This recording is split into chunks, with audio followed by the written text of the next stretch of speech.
Hello बच्चों, चलिए प्रश्न को पढ़ते हैं। गलत कथन का चयन कीजिए। पहला विकल्प है पेक्टिनेज और सेलुलेज एंजाइम कोशाभित्ति को गला देते हैं। दूसरा है कुछ साइनोबैक्टीरिया एजोला फर्न के साथ सहजीवी संबंध रखते हैं। तीसरा है कायिक संकरण में प्रेरण द्वारा कोशिका भित्ति का पुनः निर्माण किया जाता है। और चौथा है पराग संवर्धन के द्वारा हमेशा अगुणित पौधे प्राप्त होते हैं। तो चलिए बच्चों बात करते हैं इस प्रश्न की मुख्य अवधारणा, और इसमें हम यहाँ पर बात करेंगे एक एक कथन के बारे में। तो बच्चों सबसे पहला जो कथन दिया गया है, इसमें हमें दिया गया पेक्टिनेज और सेल्यूलोज एंजाइम कोशिका भित्ति को गला देते हैं। तो बच्चों पेक्टिनेज और सेल्यूलेज जो होते हैं यह क्या होते हैं? एंजाइम होते हैं।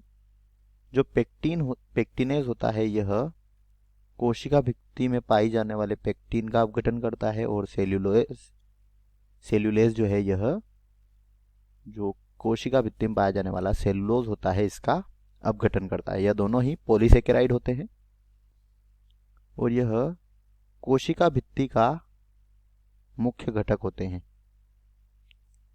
और कोशिका भित्ति के मुख्य घटकों को पेक्टिनेज और सेल्यूलोज एंजाइम क्या कर देते हैं? तोड़कर गला देते हैं या कोशिका भित्ति को घोल देते हैं। पहला कथन सही है। दूसरा है यहाँ पर कुछ साइनोबैक्टीरिया एजोला फर्न के साथ सहजीवी संबंध रखते हैं। तो बच्चों यह कथन भी सत्य है, क्योंकि जो एजोला होता है यह एक फर्न है और इसकी पत्तियां जो होती है इसमें क्या पाई जाती है? एनाबिना पाई जाती है, जो कि एक क्या है? नील हरित शैवाल है, यानी कि साइनोबैक्टीरिया होती है। और यह नाइट्रोजन स्थिरीकरण का कार्य करती है, इसलिए इसे चावल के खेतों में एजोला को उगाया जाता है, जिससे उपज में वृद्धि होती है। इसके बाद सी है कायिक संकरण में प्रेरण द्वारा कोशिका भित्ति का पुनः निर्माण किया जा सकता है।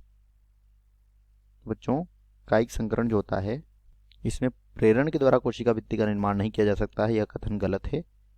और डी है पराग संवर्धन के द्वारा हमेशा अगुणित पौधे प्राप्त होते हैं। तो बच्चों जो पराग होता है या परागकण होते हैं यह अगुणित कोशिकाएं होती हैं, या इसमें अगुणित कोशिकाएं होती है, और अगुणित कोशिकाओं से हमें इनके संवर्धन से हमें अगुणित पौधे प्राप्त होते हैं। तो यह कथन भी सत्य है। दिए गए प्रश्न का सही उत्तर है विकल्प सी। आशा करते हैं आपको समझ आया होगा। धन्यवाद।